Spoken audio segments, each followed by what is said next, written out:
Now, many of you will have become familiar with Liz Owen from Access in St Neots through her regular appearances on Your Voice over the past 2 or 3 years, talking about all things affecting our disabled residents. Liz has done amazing work in St Neots, but now she's spreading onto a national stage. She contacted me very excitedly over the weekend to tell me that she's just been appointed to a fantastic new national network panel helping the disabled. It's all to do with the Wheelchair Alliance, and Liz is going to be representing the East of England, yes, the whole of the East of England, on something called the Wheelchair Collective. I wanted to find out from Liz the whole story, starting out with, firstly, what is the Wheelchair Collective? So the Wheelchair Alliance is a charity that strengthens the voice of wheelchair users, and they work with commissioners, providers, and they collaborate to make lasting positive change. And the Wheelchair Collective, which I am now a part of, is a group of wheelchair users who share insights from our regions, and we're basically going to be made up of, there's a Welsh, Scottish, Northern Ireland, and then England is split into the regions. So, East, West, South, London, North, all of that, all over. And we get together and provide lived experience as a wheelchair user. We're all wheelchair users. We feed back on things like our service provider for the wheelchair services, and general issues from our area, basically. So my role is East of England rep. So it will highlight issues, share insights from other people in this area, engage with networks, and contribute to discussions about changes to improve wheelchair services, wheelchair provisions, anything relating to wheelchair users, basically. I was selected because I applied for the role. It's a volunteer role.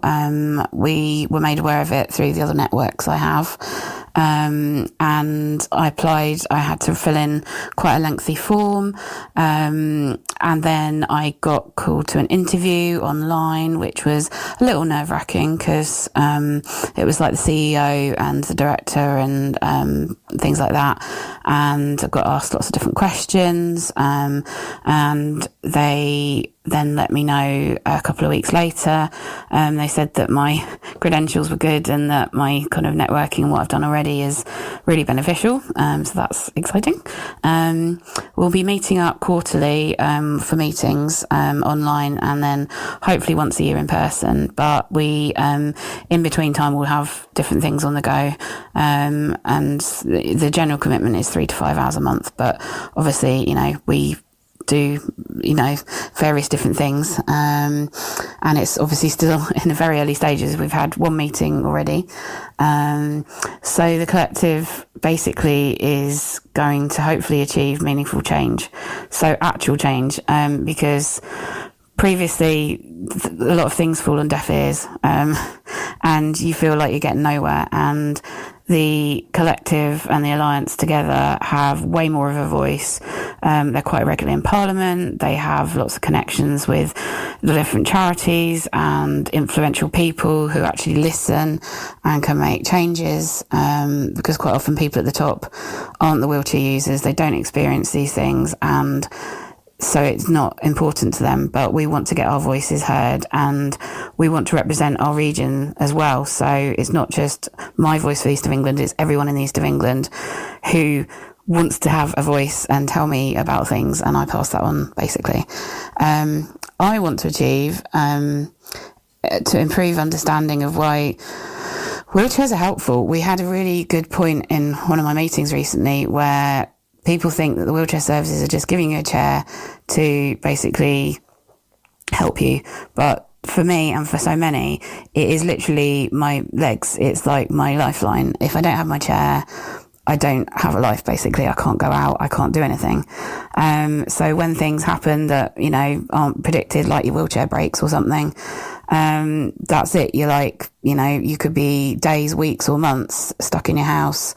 Your physical and mental health suffer from it, and people don't realise how much that means to people. So basically it's like, I want to make massive changes. I want to get things in Parliament. I want the NHS criteria for wheelchair use to change, because it currently is very, very wrong, particularly because you have a lot of people who either can't get a wheelchair provided because of their housing situation, or that their illness isn't quite bad enough for them to have the need for a chair, which is absolutely insane to me.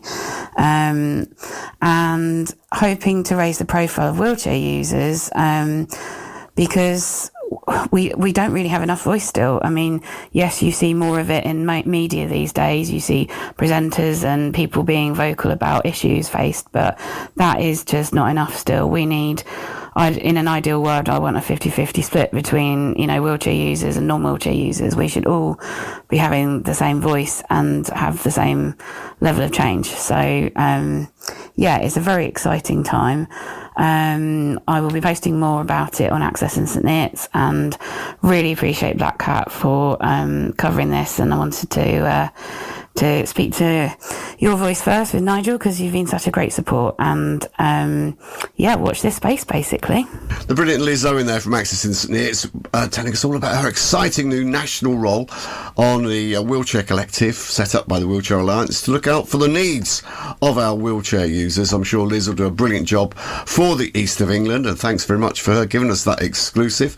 She'll be back on Your Voice, I'm pretty sure, in the next few weeks, telling us all about what's happening on that and other things affecting our disabled residents. Coming up, we've got Joe Allen from St Neots Museum, that's after the cause, and first, Man Through Man's Earth Band.